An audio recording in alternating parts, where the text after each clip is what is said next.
जय माता दी दोस्तों। हिंदू धर्म में नवरात्र का समय बहुत ही पवित्र माना गया है। साल 2024 में 3 अक्टूबर से शारदीय नवरात्र की शुरुआत हो चुकी है।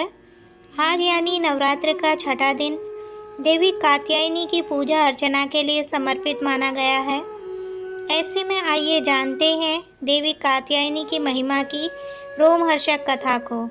राधे राधे दोस्तों, स्वागत है आपका मेरे चैनल पर नए हैं तो प्लीज़ चैनल को सब्सक्राइब कर लीजिएगा। वीडियो पसंद आए तो एक छोटा सा लाइक ज़रूर करिएगा। तो चलिए कथा को शुरू करते हैं। पुराणों में निहित कथाओं के अनुसार कत नाम के एक प्रसिद्ध महर्षि हुआ करते थे। उनके पुत्र का नाम ऋषि कात्य था।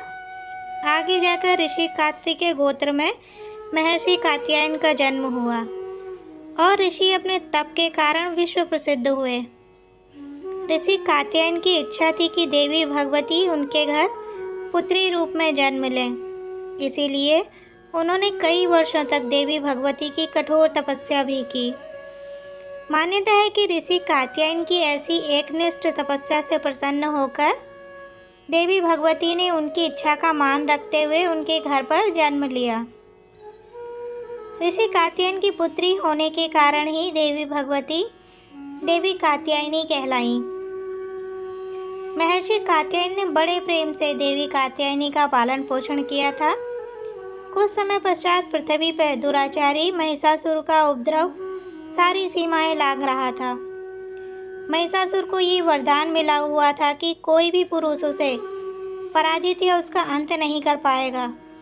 इसीलिए उसे किसी का डर नहीं था और देखते ही देखते उसने देवलोक पर भी अपना कब्जा कर लिया। तब भगवान विष्णु, प्रजापति ब्रह्मा और देवाधिदेव महादेव ने उसका विनाश करने के लिए अपने अपने तेज से मिलित एक देवी को उत्पन्न किया। मान्यता है कि महर्षि कात्यायन ने इस देवी की सर्वप्रथम विधिवत पूजा की थी। इसीलिए देवी को कात्यायनी के नाम से जाना गया। वहीं देवी कात्यायनी से जुड़ी एक पौराणिक कथा के अनुसार देवी की उत्पत्ति महर्षि कात्यायन के यहाँ अश्विन महीने की कृष्ण चतुर्दशी को हुई। इसके बाद महर्षि ने शुक्ल सप्तमी, अष्टमी और नवमी तक देवी की अपने आश्रम में विधिवत पूजा अर्चना की और दसवीं को देवी के इस स्वरूप ने महिषासुर का वध किया था। यही कारण है कि देवी के इस स्वरूप को देवी कात्यायनी के नाम से जाना गया था। महिषासुर का अंत करने के कारण देवी को महिषासुर मर्दनी के नाम से भी जाना गया। इसके अलावा देवी कात्यायनी से जुड़ी एक और मान्यता ये भी है कि देवी दुर्गा का यह स्वरूप अमोघ फलदायिनी है। ब्रज की गोपियों ने करुणावतार श्री कृष्ण को अपने पति के रूप में पाने के लिए कालिंदी यमुना के किनारे देवी कात्यायनी की आराधना की थी।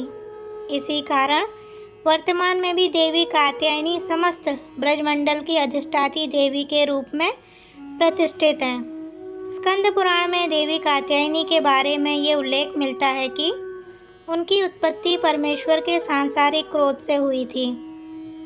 नवरात्रि के छठे दिन देवी दुर्गा के इस स्वरूप की पूजा का काफ़ी महत्व है। ऐसी मान्यता है कि देवी कात्यायनी की पूजा में लाल और सफ़ेद रंग के कपड़े पहनना बहुत शुभ होता है।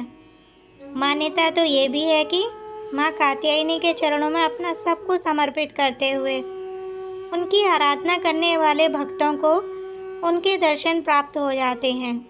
देवी के इस स्वरूप के पूजन से भक्तों में एक अद्भुत शक्ति का संचार होता है। देवी कात्यायनी का ध्यान गोधूली बेल्य में किया जाना चाहिए। ऐसी मान्यता है कि देवी कात्यायनी को शहद अत्यंत प्रिय है। इसीलिए नवरात्रि के छठे दिन देवी कात्यायनी की पूजा में शहद या शहद से बनी चीज़ों का भोग लगाना चाहिए। देवी कात्यायनी के विधिवत पूजन के पश्चात महादेव की भी पूजा करने की मान्यता है।